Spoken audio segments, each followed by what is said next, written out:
everybody, and welcome to another edition on HRN, the Home Rehab Network, where we do pulmonary and cardiac rehabilitation, done, of course, virtually. Today's topic, we were going to be talking a little bit about the naughty subject of sex. No, I'm kidding. But no, we are going to be talking about sexuality and COPD and the concerns and things like that. As we start rehabilitating ourselves and we're in the program doing the rehabilitation, sometimes we want to address things that might be taboo sometimes, like as we talk about sex, and which is a perfectly normal and healthy lifestyle, actually. But let's start out with our first exercise, and our first exercise is going to be on vertigo, okay? So for those that don't understand what vertigo is basically a complication, like if you get up too quickly and you feel extremely dizzy and it's really hard to come back out of that. It takes a little time to... So if you have vertigo, if you have complications with vertigo, or if you want to be proactive and prophylactic to prevent that problem in the future, why don't you participate with me on this exercise, and I'll help you get along with it, okay?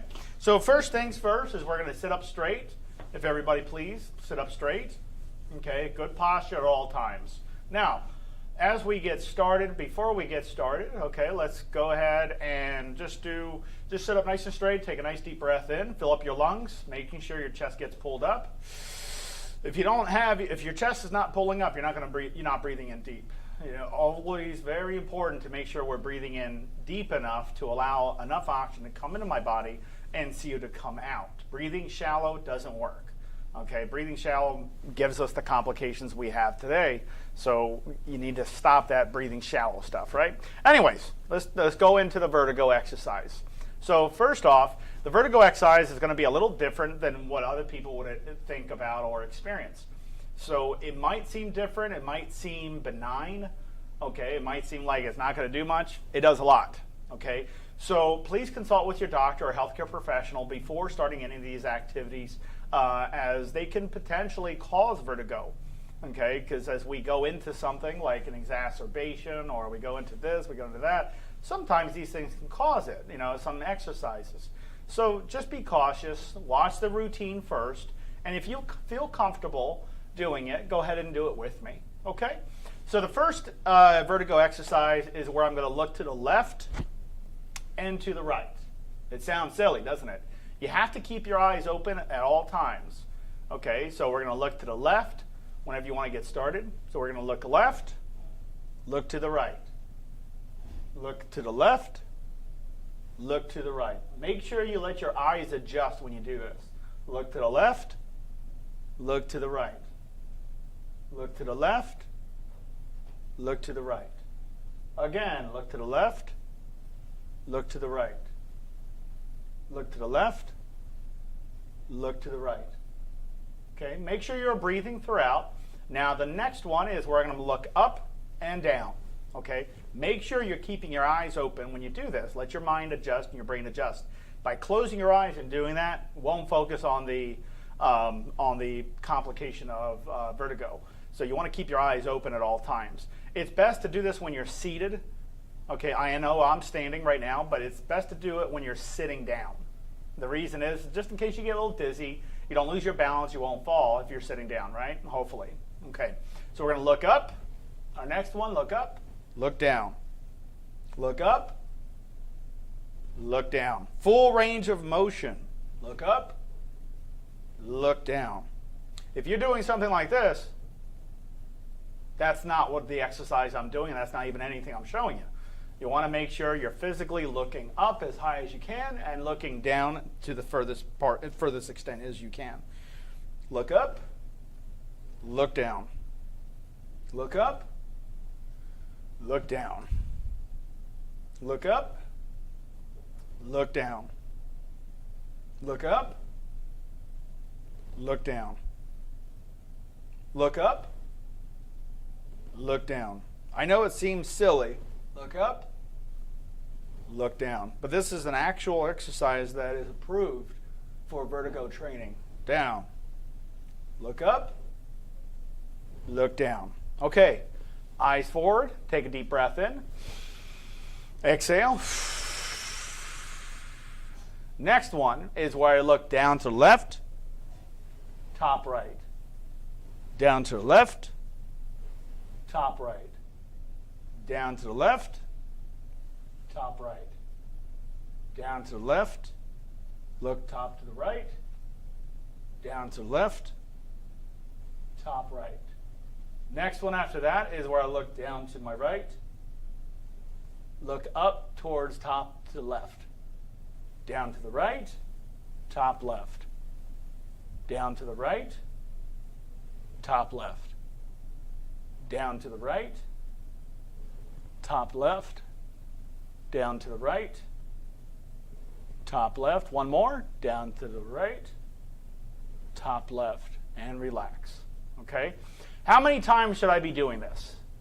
Well, I always say that the best thing to do is make it a routine, especially if you're suffering with problems with vertigo. So I would recommend at least doing this once a day in the morning, maybe even at night before you go to bed, but just once a day until it's kind of resolving. If it's working, don't stop it. Okay? If you're finding that your vertigo is lessening, it's not as severe anymore, or it's completely absent now, then keep going. Don't stop. Full range of motions and everything like that, it's very important, to do full range of motions. Just the same thing with breathing. Some people, if I say breathe in deep, they'll do this.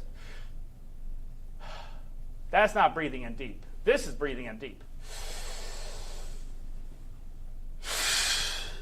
Filling up my lungs 100%. Not shallow. Don't breathe a little bit. Breathe in like a human being should be breathing, right? Okay. Let me go over these topics now. So sexuality and COPD, chronic obstructive pulmonary disease, and I do apologize if you don't have COPD, but if you have a type of lung disease, this will also contribute and help help you out. So I'm going to read this. This is by Dr. Kelly Connell from Healthline.com. Sexuality and COPD. Chronic obstructive pulmonary disease, also known as COPD, causes wheezing, shortness of breath, coughing, and other respiratory symptoms. The common conception is that good sex should leave us breathless. Does that mean that a good sex and COPD can't coincide with one another? Does that mean that? No.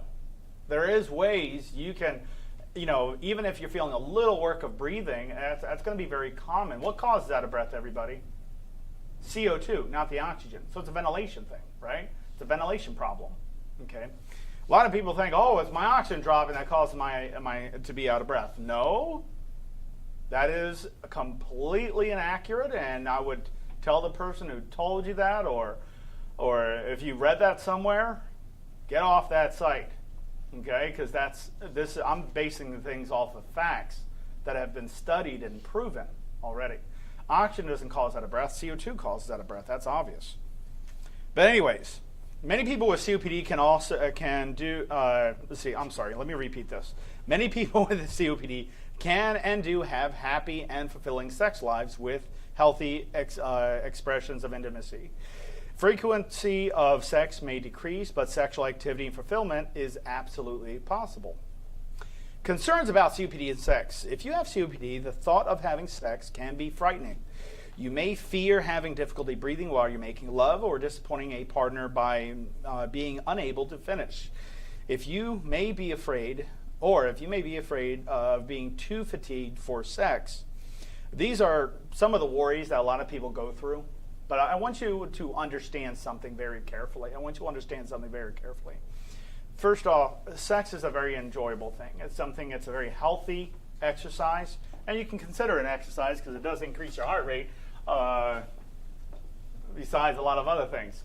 The first thing that we would do is express your feelings with your partner. That's step one. He's like, if you're the one doing all the work, if you're the one on top or the one on the bottom, whatever, if you're the one doing all the work, it might be a pretty good idea is, like, let's say every 2 minutes, maybe every 5 minutes, depending, switch. Okay? Have the person take over the work and finish off, right? So having sex with increased work of breathing, I know it sounds a little taboo, but it is I'm a medical clinician, I'm on the Maryland Board of Physicians, but you have to understand that this is simply a healthy lifestyle. Having sex should be enjoying, it should be it should be really gratifying. It releases depression, it releases a lot of oxytocin, it releases a lot of hormones, and plus it's very satisfying, and being intimate with your partner is nothing but great science, really, great sense too. So when you're having sex, or let's say you're about to have sex with your partner, expressing your feelings about what your complications are. If it's work of breathing, make sure that you know how to breathe during sex. Now, I'm not going to show you, okay? I'm not going to show you anything. What I'm going to show you, talk about is, as we talk about this subject, breathing with exercise, okay? I'm going to talk about breathing with exercise. Right now, is my body consuming oxygen? Of course it is, okay? If I start moving, it's going to consume more oxygen and release more CO2, right? What causes out of breath is the CO2, right? So it's a ventilation problem. So let's say you get a little too fatigued. Pause yourself a little bit, okay? Set up the bed to where it's a lot easier. Just explain, I hate to say explain to your partner what you're going to be doing, but when you are making love, breathing with the exercise. Breathing with the exercise. When I lift something, do I breathe in or out? When I lift something, I breathe out. When I relax my muscle, I breathe in. Now, how deep should you be breathing? Halfway, right? You should filling up your lungs at least halfway. That will ensure plenty of oxygen is coming in and plenty of CO2 is coming out. Now, strategies for improving your sex life. Communicate, as we just talked about. Describe and talk to your partner what is frustrating you or things like that. There's nothing wrong with that. That's what your partner's there for. They got your back. Communicate. The most important ingredient to improving your sex life is when you have COPD is communication. You must talk to your partner, explain to any new partner how COPD may affect sex. Both you and your partner should be able to express your feelings and fear honestly, so you can discuss and resolve the issues with mutual satisfaction. Listen to your body. Debilitating fatigue may accompany COPD and can put a damper on sex. Pay attention to your partner's or your body's signals to learn what activities contribute to fatigue and at what time of day are you most tired. Since sex can take a lot of energy, having sex at a time of day when the energy is at its highest or higher levels can make a big difference. Don't assume you have to wait until bedtime. Having sex when you're most rested and taking breaks during sex or sexual activity, if needed, can make sex easier and more rewarding. Conserve your energy. Conserving energy is important for successful sexual activity when dealing with COPD. Avoid alcohol and heavy meals prior to sex to help prevent fatigue. Remember, if we eat too many carbohydrates, what happens? Carbohydrates, right? So carbon. So if you're increasing the carbon in your body, you're going to increase your fatigue, you're going to increase your heart rate, you're going to increase your work of breathing. So just make sure we're not filling up ourselves too much, but we also need the calories. Choice of sexual positions can affect or impact energy as well. The partner who doesn't have COPD should take more assertive or dominant roles if possible. Try side-to-side positions, which uses less energy. That means somebody's not on top and somebody's not on the bottom. They're actually laying side by side. Use a bronchodilator. Sometimes people with COPD have bronchospasm during sexual activity. To reduce the risk, use your bronchodilator prior to sex.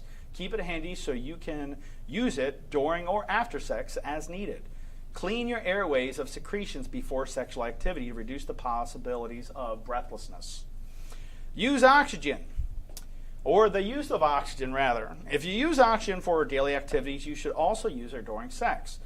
Ask the oxygen supply company for extended oxygen tubing so there is more slack between you and the tank. Or the concentrator. This can also help breathing and reduce restrictive movements that comes with short oxygen tubing. COPD and intimacy. Remember that intimacy isn't just about intercourse. When you're not feeling up to having intercourse, other ways of expressing intimacy can become just as important. Kissing, cuddling, bathing together, massaging, and touch are aspects of intimacy that are just as vital as intercourse. Being creative can also be fun. Couples can find that this is a time for them to connect on a whole new level since they must actually think and talk about what they do sexually. Some find enhanced pleasure in using sex toys as well. Like I said, the basic key takeaways, I'm going to read the key takeaways here, is expression of love, affection, and sexuality is part of being human. There is nothing wrong with it. Okay? It is part of being human. That's what our ingredient is that makes us who we are, is procreation and satisfaction. These things don't have to change with COPD diagnosis. Becoming and staying educated about COPD is the first step in remaining sexual. Preparing for intercourse can make the experience feel more natural and relaxed. Listen to your body, communicate with your partner, and be open to new sexual experiences. These steps will help you lead to a fulfilling sex life while living with COPD. Now, also, things that can help. Exercise, just simple exercises to kind of enhance and for longevity. So exercises, what type of exercises are good for your body? Anything that can increase your heart rate by at least 10 beats per minute is a good exercise. Okay, if you're picking an exercise and doesn't increase your heart rate, doesn't make you a little, increase work of breathing, it might not be good for you. Okay, just because you want, let me take this board. Okay, let me just take this board really quick, and I'll put it over here really quick. All right, let's see here. Let me use the side of the board right here. Okay.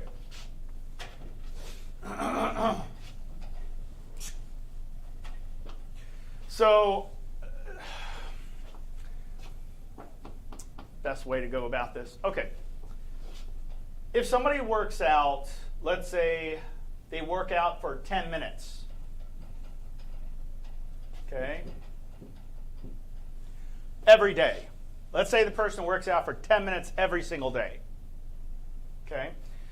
And the person walks. Let's say the exercise was walking. The person walks for 10 minutes every single day.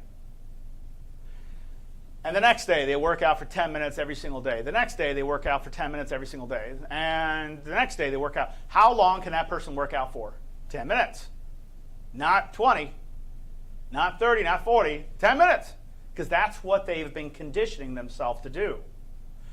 If you did 10 minutes one day, what's the next time you exercise, how long should it be? Add an extra minute to it. Add 30 seconds to it. Just pass what you did before, because every time you're passing, let's say you did 10 feet one day, the next day you should be doing 11 feet of walking. Next day, 12 feet, 13, 14, 15, 16, so on and so forth. Okay, by staying and maintaining yourself the same way, there's not really a good amount of healing. There's no conditioning effect with that. When somebody's working out, if you work out at a very low level, like your work of breathing, let's say 10 being the worst out of breath, 0 being the least, and you work out keeping your work of breathing at a 1, 2, or a 3, with 10 being the worst, you might not exceed very well. Getting your work of breathing higher, but only for a fraction of time, meaning, let's say I'm walking, okay, and I'm trying to develop tolerance to an exercise. Let's say my tolerance expectations are based off of walking. I'm walking, okay. Now, if I'm walking at a slow pace, every 2 minutes what I'll do is I'll go for a little jog. And how long do I stay for a jog? 30 seconds. All you have to do is go from your comfort zone, step out of your comfort zones. Just step out of your comfort zones for 30 to 40 seconds. That's it. You don't have to stay in the uncomfortable zones for the whole duration of your exercise. If you're comfortable having, your work of breathing from 10 being the worst, 0 being the least, that's the Borg scale. and let's say your work of breathing is from a 0 to a 3 on average, okay, try to heightening it up a little bit. Stay at a 3. Don't stay at a 0, 1, 2, and 3, because how would a 0 feel? Like you're not feeling anything. Remember that old saying, there's no pain, no gain? Okay, it kind of works that way. I'm expert in military. I'm expert in diving. I'm expert in pulmonary and cardiac rehabilitation. I mean, that's just the way it is. But I see people that work out very lightly, and when I ask them to go into an uncomfortable zone, they only speed up a very small fraction. That's fine. They're getting used to it. They're understanding. After it perpetuates and that person gets more and more advanced, that person can probably at the very end do, a couple miles when they can only do about 10 feet maybe, When you're exercising, and let's say we're talking about sexual activity, and you want to, for longevity, you want to last longer, okay, without getting so fatigued, you have to add regular cardio exercises to your health, to your everyday lifestyle. I would say, the greatest thing to do is work out for 30 minutes. Well, if you can't get to 30 minutes, start with your 5 minutes, start with 2 minutes, and then slowly increase from there until you're able to handle 20 minutes to 30 minutes of exercise with a low intensity. You don't have to go severe intensity. When you're exercising, don't make it into a crazy science, okay? When you're exercising, the rule is it's a marathon. It's not a sprint. Your goal is not to get to the finish line as fast as you can. Your goal is to make it to the end. That's it. Okay? So when we are exercising, what types of food should we stick with? Especially with lung disease, what types of food should we stick with? Higher what and higher what? Higher fiber? No. Higher what? What do you think? Higher calories. Okay? You need energy. So higher calories and higher proteins. Very good, Lenny. Higher proteins. We want higher proteins. That's a catalyst. It helps build muscles. It stores energy. Helps feeds the brain. It does a lot for you. So we always want to increase our calories and proteins. There's some people that will try to do what they call they'll try to do carbon loading. Nobody should be carbon loading at all, especially with lung disease. No one should be carbon loading ever, especially during, during any type of any exercise, unless you're going to run a marathon. Okay, if you're going to run a marathon and if, let's say 30 miles, sure, carbon load, but make sure you talk to a dietitian. There are people in our pulmonary rehab program that have done marathons after the rehabilitation. That is very common here.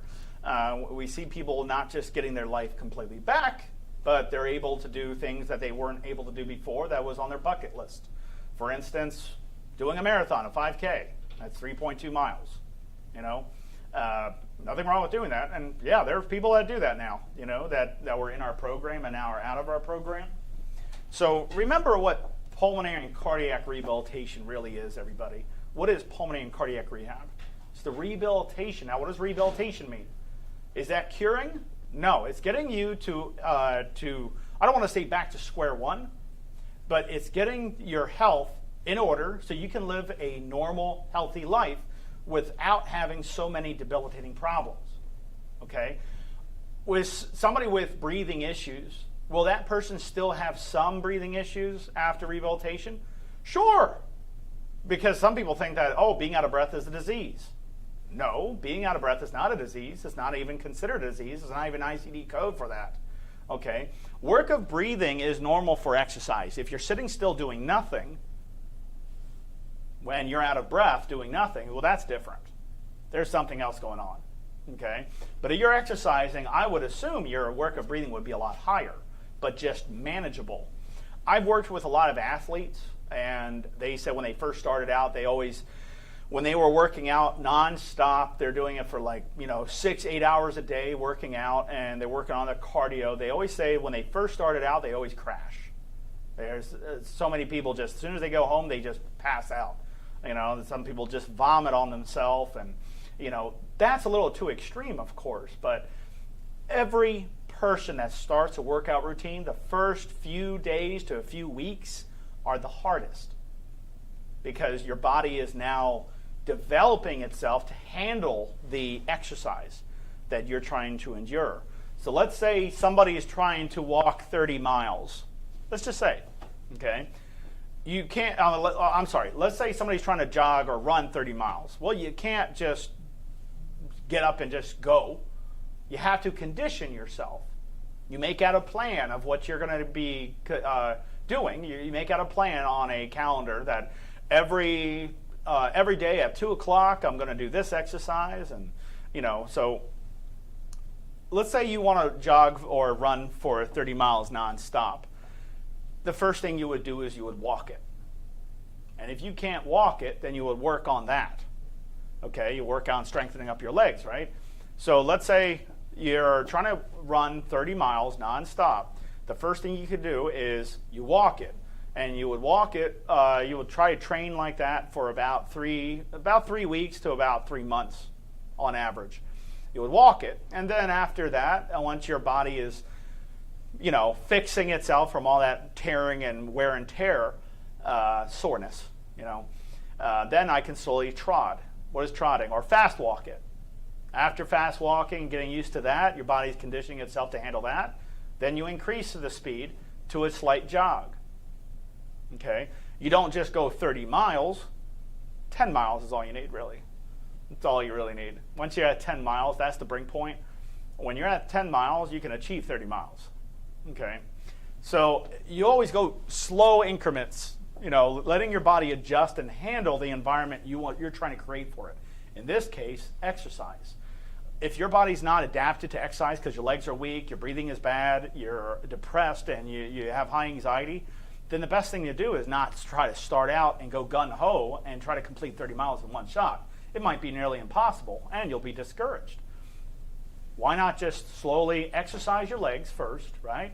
Fix your breathing up to where your work of breathing isn't so bad, building up increased in the low surface area in the lungs and things of that nature.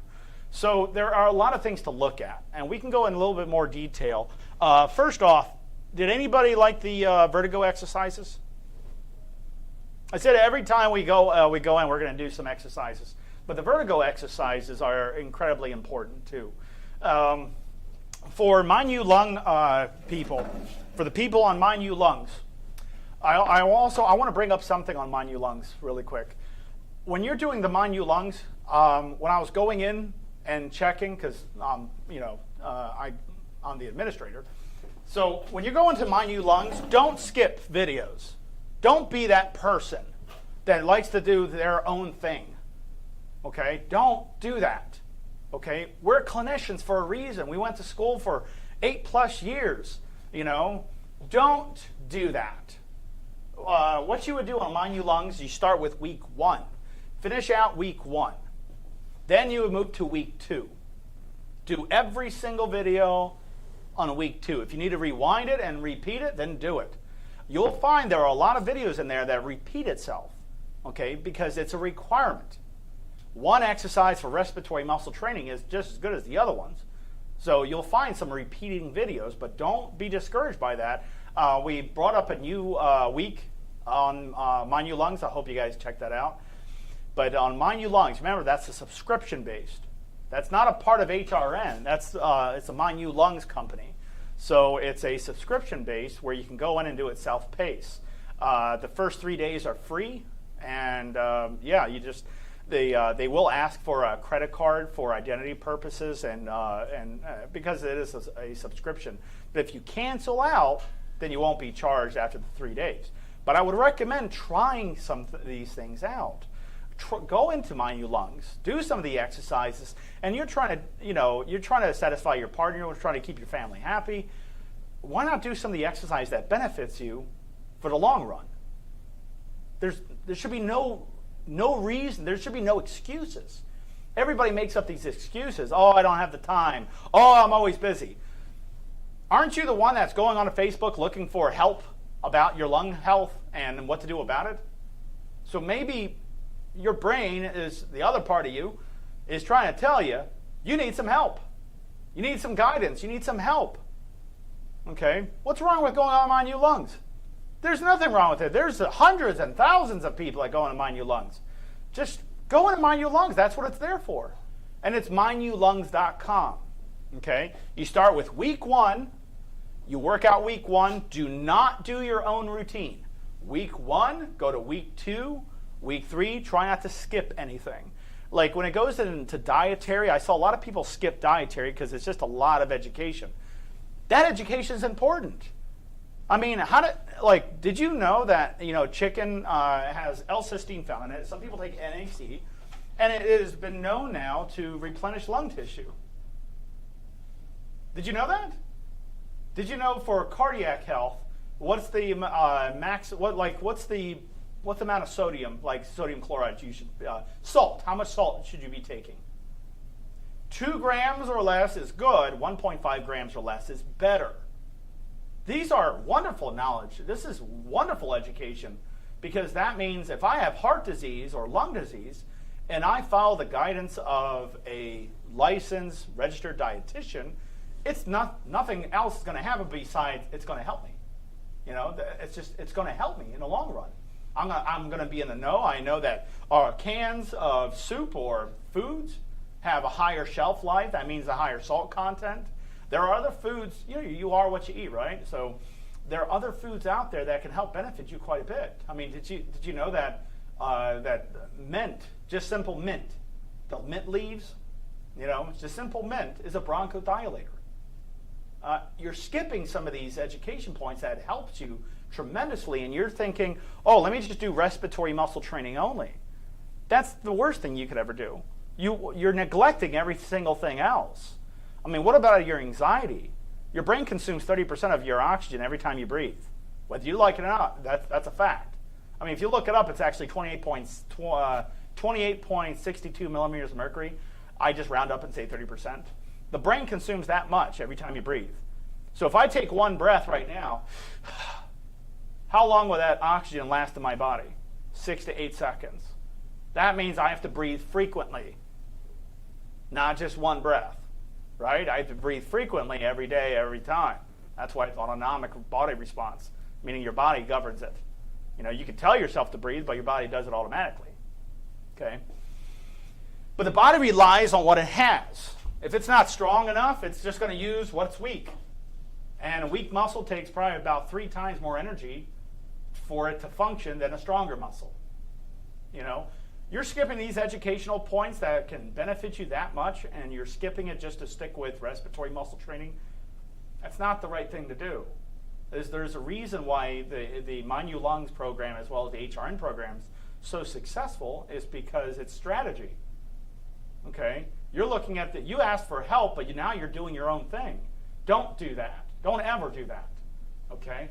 Mind-U Lungs start with week 1, work to way to week 2, and on week 1, you have an option to see me virtually, where I can at least assess you and give you some recommendations, give you some guidance, answer questions, and there's nothing wrong with doing that. You don't pay for that. That's included with your subscription. You're not utilizing that information. You're not utilizing that. You should be utilizing that. If you actually genuinely need help, okay? You should be going to the person who knows what to do about that or has a better understanding of certain complications. Like I'm advanced lung and heart disease director. I'm also a lot of other things, right? So, I'm very good at what I do. Just like if you're in your field, I'm pretty sure you were good at what you did in your occupation. My occupation, I just live and breathe this stuff literally. This is all I ever do, pulmonary rehab. Would you go to somebody who just graduated, or would you go to somebody who has like 25 years experience in pulmonary medicine and pulmonary rehabilitation, getting somebody who can't walk far to getting them to not needing you ever again? Or would you rather have somebody who acts like they know what they're doing and all they're going to educate you is, hey, you have lung disease and your FEV1 is 13%. What is that going to do? Just depress you. I mean, it would depress me if I heard that. They're not telling you how to solve it. Because a lot of Clinicians don't know how to solve that problem. Okay, that's why rehabilitation exists, because now you're going into a diversity that specializes in rehabilitating somebody's health. Okay. Any questions? Anybody wants me to bring up anything? Any questions? Anything like that? Yeah, sure. What's an email question? Loretta from Westchester, New York asks, how serious is a lung blood clot? A lung blood clot? It depends on the severity of it. So, and who is this person? Loretta? From Westchester, New York. Okay. So, Loretta, your question on your email was, how severe is a blood clot in your lungs? It depends on how severe it is. If it's very mild, it'll probably go away on its own, but I would recommend talking to your pulmonologist. Coughing up blood and having blood coming out is not normal. Anything defined as not normal should be evaluated and treated. So, I mean, it kind of goes without saying. I mean, having a little bit of tinged blood can be a little normal sometimes, but any blood coming out of you is not normal. I don't care what that book says. It shouldn't be coming out of you like that. Blood should be staying in your body, not coming out of your body. So yes, I would definitely have an evaluation by my pulmonologist, or go to the ER, saying I'm coughing up blood. They'll check it out right then and there. You know. Any other next one? Marguerite from Northern Iowa asks, what causes PAH? What? I skipped that one. Go to the next one. Betty in northwestern Arkansas asks, can anything be done to help someone who has been tested and told their problem is their inability to transfer air in and out of their lungs normally?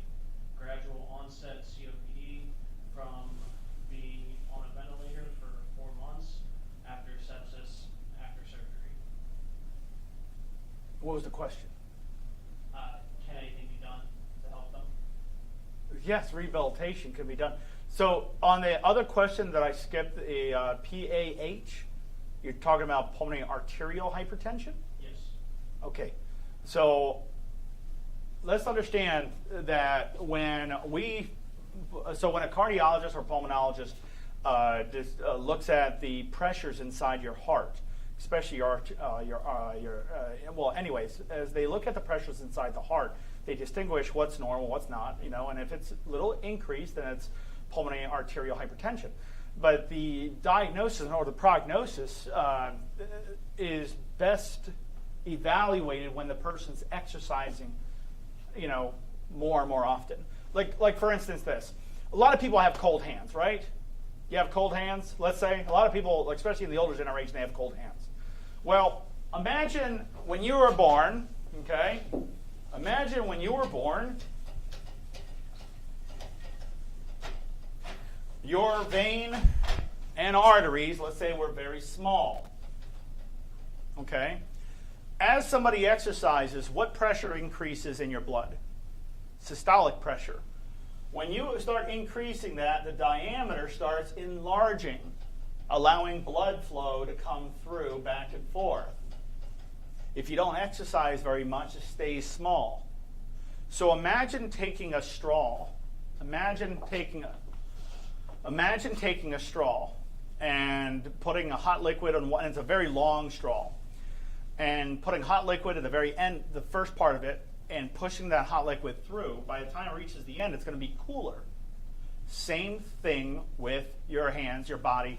If you're not exercising, you're not going to get a lot of blood flow. My mother, had to go through surgery, and she couldn't qualify for a certain cardiac surgery because her veins were too small, so she couldn't go through it. So they had to transfer a vein from her leg and put it into her chest in order for the surgery to be successful, which she's doing wonderful now. But if she started exercising, not very aggressive, but at least developed some exercise that lasted for at least 12, 15 to 20 to 30 minutes, then after a while, those arteries and those veins enlarge because of the pressure. I mean, don't look into cardiomegalia, enlargement of the heart, arteriomegalia, which is the enlargement of an artery. But technically, if you're enlarging those arteries by exercising, then your hands stay warmer, your feet stay warmer.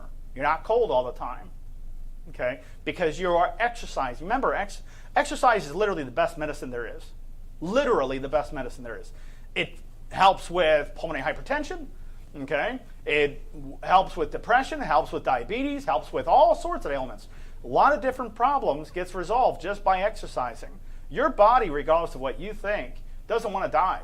If you guide it and you help it, okay, your body needs you more than ever right now. And if you guide it and help it, it's obviously going to, benefit from those exercises. That's why we always exercise in our pulmonary rehab program and our cardiac rehab program. We always exercise, it's because it's required. You're asking us for help. We're going to help you. But yeah, you're going to work out. Okay, you're going to work out with us. We're going to start very lightly and work our way to and graduate higher. Okay. Any other emails? One more. Yes. Marsha from Clarksville, Tennessee asks, is there a good tip to help your breathing become more manageable when you get short of breath and breathing is no longer manageable? Okay, so remember the out of breath feeling. And who is this? Marsha from Clarksville. Marsha from Clarksville. So Marsha, let me write it up here. So let's say 10 being the worst, 0 being the least out of breath. Okay, 10 being the worst, 0 being the least. So I have 1, 2, 3, 4, 5, 6, 7, 8, 9, and 10. Now, when you're working out, some people will start their workout, but they won't include any breathing, no breathing at all. As soon as they start feeling their work of breathing going higher and unmanageable, then they'll stop and start breathing the right way. That's the worst thing you could do. Be preventative, be prophylactic. Start breathing the right way during exercise. Like, let's say you started out and your work of breathing is at a 1, maybe a 2. Don't let it get all the way up to here. As soon as you start feeling a heightening of work of breathing, do a talk test. Say, my breathing is manageable. If you're around here, you should still keep going, but you're hitting the max. You never want to get to a 7 on a work of breathing scale. And how do you know you're at a 7? The more words you can say, this is based off of the American Heart Association, American Association of Respiratory Care, American Chest Physician Guidelines, American Thoracic Society, you name it, they're on there. Look at a talk test. A talk test is how many words you can say during an exercise. If you can sing while you're biking, you are not working hard enough. If you can say, like, let's say I did this. My breathing is manageable. How out of breath am I? Not out of breath at all. I might be at a 6 if that's my max. Let's say I did it like this. My breathing is manageable. Obviously, it's not manageable because you're saying one word every breath and you're at an 8. Okay? If somebody was at a 9 or 10, they wouldn't be able to vocalize at all. So start breathing. And how deep should we be breathing when we start exercising? Filling up your lungs at least halfway. Don't breathe shallow like you're a squirrel. Like a squirrel breathes at 500 milliliters. Your breathing is so shallow that it feeds a squirrel its oxygen needs and not a human body. You're a human body, a big body, and you're giving a tablespoon of air and you're thinking that's going to be good enough. Start breathing properly before you get to the worst case scenario. Start breathing the right way. As soon as your work of breathing gets higher, slow down, breathe in deeper to get rid of more CO2. Stay in a manageable level. If it's getting too high, slow yourself down. Try to stay within here. This is a heart healthy zone. Here is not a heart healthy zone. You're staying too content. You're too happy. You want to make the exercise not just enjoyable, but you also want to make sure it's benefiting you. Your work of breathing should be increasing, but not to a point where you can't even catch your breath at all. It's staying manageable. Okay, meaning when you're exercising, you should be able to vocalize without struggling, by saying my breathing is manageable. That's simple. You don't have to use those 4 words. You can use any one you want. I mean, you could do a simple countdown. 10, 9, 8, 7, 6, 5. So I said how many words? I mean, how many numbers? 5. So where am I at? Boop, boop. Where am I at? 4. So your workup breathing is not that bad. Okay? Being a little winded shouldn't, I understand it can scare you. Don't get me wrong. Guys, everybody in here, ladies and gentlemen, I understand workup breathing can be scary because last time you got out of breath, maybe you felt like you needed to go to the hospital, maybe you did. Okay? But you have to understand that to benefit from an exercise, you have to get out of your uncomfortable zones. You have to get out of your comfort zones into your uncomfortable zones, but only stay in there for about 30, 40 seconds. That's the best tip I can give you. If you need more help, please come in our rehab program, and I'll rehab you, and then at the end, you won't need me again, okay? I mean it. People that know me know that I'm capable of doing that. Guys, I'll see you later. Thank you very much. Bye-bye. Oh, wait a second. Hold on. For cardiac exercises, is stationary bike better than rowing type of exercise machine? That's a good question. I find, so this is from Joyce Freeman. So for cardio exercises, stationary bikes or rowing machines, any of those will be fine. As long as, like, let's say your problem is cardio. Let's say you get fatigued very quickly, walking very far. Well, then you would work on either walking or biking the most, right? And you work on that the most. Let's say your arms are weak, your back is weak, you want to add some more diversity, and you're doing a rowing machine, and that's increasing your heart rate and your work of breathing, still good exercise. It just depends. It's basically on preference, really. I hope that helps. Anyways, if that's all the questions, I'll see you guys back on Tuesday. All my class, remember, on Wednesday, we will be on a bike. And remember, we're going to be on a bike. We will be exercising at a higher RPE, which stands for rate of perceived exertion, a little higher than normal. But you guys earned it. Last week you did 30, my class, the ones who barely could walk very far are on a bike for 35 minutes. They're doing squats up to 3 flights of stairs. And yeah, they're very happy and they won't need me anymore. So kudos. I'll see you guys in class. Bye.